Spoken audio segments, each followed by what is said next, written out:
मनीष बोलना नहीं भैया, बोलना कोई मत है, मोबाइल साइलेंट करना।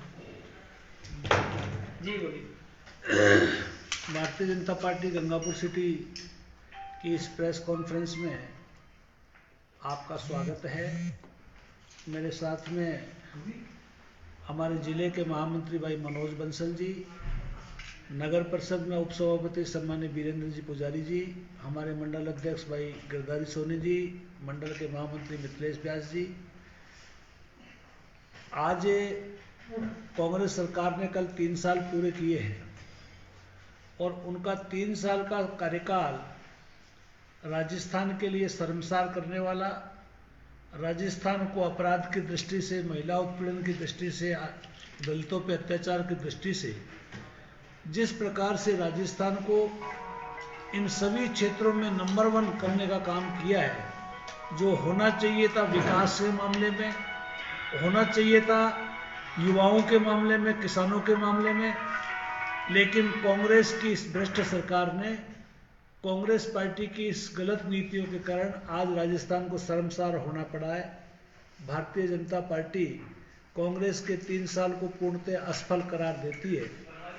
भारतीय जनता पार्टी का ये भी मानना है कि जिस प्रकार से झूठ के बल पर, झूठ की बुनियाद पर ये सरकार बनी, उसमें किसानों को धोखा दिया, उनसे कहा कि आपका संपूर्ण कर्ज माफ कर देंगे, युवाओं को धोखा दिया कि आपको वजीफा देंगे, बिजली के बिल कहा कि हम बिजली के दाम नहीं बढ़ाएंगे, उनको सबसे ज़्यादा बढ़ाने का काम किया। कुल मिलाकर के देश में, राजस्थान में सबसे ज़्यादा महंगाई बढ़ाने का काम कांग्रेस सरकार की नीतियों के कारण हुआ।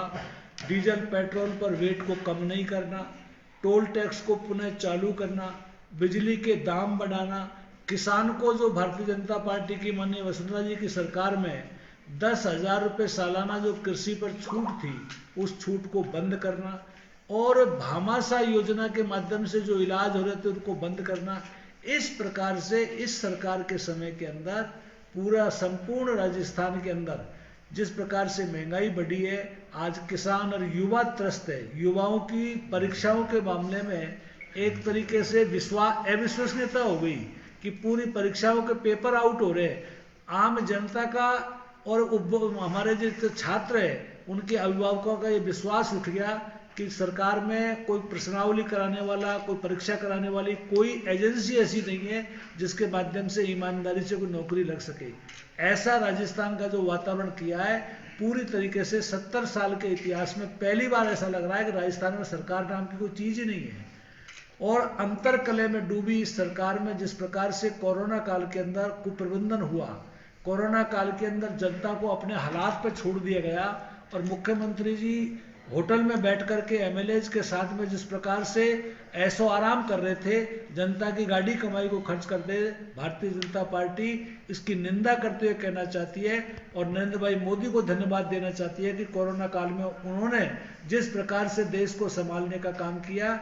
यही कारण है कि भाजपा के कार्यकर्ताओं ने भी कार्य ही सेवा है, मतलब उसके माध्यम से जिस प्रकार से काम किया, सेवा ही धर्म है, उसके माध्यम से जो काम किया उसका नतीजा है कि संगठन के माध्यम से, सेवाई संगठन के माध्यम से जो काम हुए उससे जनता में बहुत बड़ा राहत मिली। आज मैं राजस्थान के साथ साथ में सवाई माधोपुर जिले में जिस प्रकार का भ्रष्टाचार व्याप्त है और विशेष करके गंगापुर के अंदर जिस प्रकार से यहाँ हमने जो विकास के काम शुरू किए थे वो सारे के सारे काम बंद कर दिए हैं। आज जिस प्रकार से हमने जिन योजनाओं को लाए थे उनमें से लगभग 150 करोड़ रुपए की सड़कें जो गंगापुर में वित्तीय स्वीकृति जिसमें गौरव पथ भी थे, वो पैसा यहाँ पे नहीं लगा। पंचायत राज में 3 महीने का तक, ये 3 साल में पंचायत राज और नगर निकाय को 1 रुपया नहीं मिला, केवल सेंटर के पैसे से हुआ। और इसी प्रकार से अन्य योजनाएं जिनमें हमारा नगर परिषद की, पुरानी नगर परिषद का भवन को ले लीजिए, चाहे और हमारे जितने भी योजनाएं थी, हमारा स्टेडियम था, वो सारे के सारे काम बंद करके उस पैसे को दूसरी जगह लगाने का काम राजस्थान की सरकार ने किया है। गंगापुर के विधायक का जिस प्रकार से विधायक कोष में खर्च करने में फिसड्डी का स्थान आना गंगापुर को शर्मसार करने वाला है। और पिछले कार्यकाल में भी उन्होंने अपने विधायक कोष का उपयोग नहीं किया, केवल चुनाव के समय भेदभाव तरीके से पैसे का उपयोग किया। इसकी भारतीय जनता पार्टी निंदा करती है। और आज भी हम कहना चाहते हैं कि जिले के अंदर गंगापुर के विधायक का विधायक कोष का उपयोग नहीं करना गंगापुर के मतदाताओं का अपमान है, गंगापुर की जनता का अपमान है, क्योंकि ये पैसा जनता का है। और जिस प्रकार से गंगापुर में माफिया राज पनप रहा है, आज गंगापुर की जनता जिस प्रकार से गड्ढों से त्रस्त है, सड़कों की हालत से त्रस्त है, और यहाँ का प्रशासन जो बेलगाम हुआ है, चाहे वो कितना ही शहरों के संग अभियान चला ले, प्रशासन गांवों के संग अभियान चला ले, ये केवल लीपापोती है। जितना हो सकता है उतना जनता को जिस प्रकार से ठगने का काम, जनता को परेशान करने का काम, चाहे चंबल का पानी हो, चाहे और कोई स्थिति हो, उन सब स्थितियों में गंगापुर को पिछले 3 साल के अंदर विकास के मामले में अवरुद्ध करके पीछे करने का काम किया है। आज आपसे हम ये भी कहना चाहते हैं कि जितने भी काम चल रहे हैं, चाहे हमारा कोतवाली के थाने के काम ले लीजिए, चाहे जल जीवन मिशन के तहत गाँव में टंकियां बन रही है, गाँव के अंदर बोरिंग का काम चल रहा है, पाइपलाइन का काम चल रहा है, चाहे शहर में अमृत का काम चल रहा है, ये टोटल सेंटर का पैसे से चल रहा है। हमारे समय की स्वीकृतियां हैं, ये सारी स्वीकृतियां हमने निकाली थी। आज मैं आपके माध्यम से पूछना चाहता हूं कि इस 3 साल में कांग्रेस गंगापुर में एक वित्तीय स्वीकृति ऐसी बता दे जिसको उन्होंने स्वीकृत करके टेंडर जारी किए हो और टेंडर जारी करके काम शुरू हो गया हो, एक भी बता दें। टोटल हमारे समय के हैं, क्योंकि आप सब जानते हैं कि वित्तीय स्वीकृति के बाद में उसकी निविदा निकलती है, निविदा के बाद टेंडर होते हैं, टेंडर के बाद काम होते हैं, ऐसा एक काम नहीं है। इस प्रकार की फेलियर गवर्नमेंट को भारतीय जनता पार्टी के हम सभी कार्यकर्ता और जनता के माध्यम से, आपके माध्यम से कहना चाहते हैं कि 3 साल का कार्यकाल फेलियर रहा है। 2023 के अंदर जनता कांग्रेस को राजस्थान से, गंगापुर से उखाड़ फेंकने का काम करेगी। आपके माध्यम से जनता को भी आश्वस्त करना चाहते हैं कि भारतीय जनता पार्टी का कार्यकर्ता अपना विपक्ष का धर्म निभाएगा और पूरी कोशिश करेगा कि कांग्रेस को आईना दिखाएं। बस यही मुझे आपसे कहना है। 2023 के अंदर भारतीय जनता पार्टी को प्रचंड बहुमत मिलेगा। जिस प्रकार से पंचायत राज के अंदर, नगर निकाय के अंदर आज जो भाजपा को सफलता मिली है और चारों तरफ का जो वातावरण आप देख रहे हैं, उसमें निश्चित रूप से भाजपा जीतेगी। मुख्यमंत्री चेहरा कौन होगा? देखिए, ये बड़ा इशू है। मैं यही कहना चाहता हूँ कि भारतीय जनता पार्टी जीतेगी, भारतीय जनता पार्टी का मुख्यमंत्री बनेगा। कर्नाटक की विधानसभा में माननीय एक विधायक ने जो बयान दिए, उसमें क्या कहना चाहोगे? मैं समझता हूँ ये देश के लिए दुर्भाग्य की बात है कि ऐसे लोग इस प्रकार की विधानसभा में बयान देते हैं। ये निंदनीय है और ऐसे लोगों के मामले में सख्ती होनी चाहिए। देश की जनता इस बात को देख रही है कि ये जिस प्रकार के अनर्गल बयानबाजी हो रही है, ये ऐसे लोग कम से कम विधानसभा में नहीं होने चाहिए। सर, विधायक के द्वारा बयान तो दिए गए, उसके बावजूद स्पीकर जैसी पोस्ट, स्पीकर जैसी सीट पर बैठे होना, स्पीकर का हंसना किस बात को इंगित करता है? देखिए, मैं आपसे इतना कहना चाहता हूँ कि स्पीकर का जो पोस्ट है वो संवैधानिक है और राज्यपाल महोदय को उस पर कॉग्निजेंस लेना चाहिए। माननीय सुप्रीम कोर्ट, हाई कोर्ट को कॉग्निजेंस लेना चाहिए, ये उनका क्षेत्राधिकार है। सर, दूसरी ओर यदि शिक्षा की बात करें तो रीट में पेपर आउट हुआ, उसमें मैं ये कहना चाहता हूँ कि संपूर्ण परीक्षा व्यवस्था फेल है।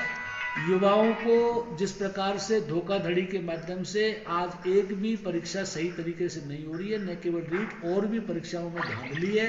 यहाँ के मंत्री, विधायक इन सारी परीक्षाओं की धांधली में सम्मिलित हो रहे हैं, इस बात की गली गली में चर्चा है। सर, ये जो एनसीवीटी में, ITI में अभी टेक्निकल प्रॉब्लम बताई जा रही है और मात्र 2 बच्चे पास हुए हैं, छात्रों के द्वारा प्रदर्शन किए जा रहे हैं, ये सरकार को इस मामले में अशोक गहलोत को ध्यान देना चाहिए। ये विषय, शिक्षा का विषय, राजनीति से ऊपर है। तो अगर वो इस पे ध्यान नहीं देते हैं तो मैं तो आपसे इतना ही कह सकता हूँ 2023 में जनता इसका जवाब देगी। एक कोरोना पीरियड में काफ़ी राजस्थान में मौत हुई और उसमें सुप्रीम कोर्ट ने भी टिप्पणी की है कि उनका जो भुगतान जो किया है काफ़ी कम किया है। देखिए, राजस्थान की गवर्नमेंट ने इस मामले में आंकड़े छिपाने का काम किया है। राजस्थान की गवर्नमेंट इस मामले में जवाबदेह नहीं है। ये हम पहले भी कह चुके हैं कि कांग्रेस का कुप्रबंधन इस मामले में ठीक नहीं है। कुप्रबंधन खराब रहा है और प्रबंधन खराब रहा है, इसलिए इनके कुप्रबंधन के कारण ही ये सब स्थितियां पैदा हुई है। सर गंगापुर के हॉस्पिटल की यदि बात करें तो इसको क्रमोन्नत किया गया है। हम ये कहना चाहते हैं कि ये 300 बेडेड की क्रमोन्नति की व्यवस्था हमारे समय में हमने कर दी थी, इसकी सारी स्वीकृतियां जारी कर दी थी। उसके बावजूद भी राजस्थान गवर्नमेंट इसको अभी तक चालू नहीं कर पाई है। जगह को लेकर के एमएलए अलग अलग बयानबाजी कर रहे हैं और एमएलए को इस प्रकार की अगर वो हरकत करते हैं तो मैं समझता हूँ ठीक नहीं है। एक पाचना का पेच अभी तक नहीं सुलझा, इस पे क्या राजनीति होती रहेगी या गंगापुर सिटी के किसानों को फायदा? देखिए, भारतीय जनता पार्टी प्रत्येक किसान को, प्रत्येक घर को पीने का और खेती का पानी देना चाहती है। माननीय मुख्यमंत्री वसुंधरा जी के समय ईस्टर्न कैनाल का प्रोजेक्ट बना, उस ईस्टर्न कैनाल के प्रोजेक्ट में पाचना के पानी की व्यवस्था भी है। अशोक गहलोत जी की सरकार को इसमें कदम उठाना चाहिए, रामकेश जी को इसमें कदम उठाना चाहिए कि इस मामले में पहल करे, केवल बयानबाजी नहीं करे, जनता को भ्रमित नहीं करे। उत्तर प्रदेश से ताल्लुक रखने वाले केंद्रीय गृह राज्य मंत्री ने जो मीडिया के लिए जो बयानबाजी की थी उसके बारे में कुछ कहना चाहेंगे? देखिए, मैं उत्तर प्रदेश के चुनाव की दृष्टि से अभी मेरे को अलीगढ़ चुनाव में लगाया है, उन्होंने क्या कहा है मुझे इस बारे में ध्यान नहीं है।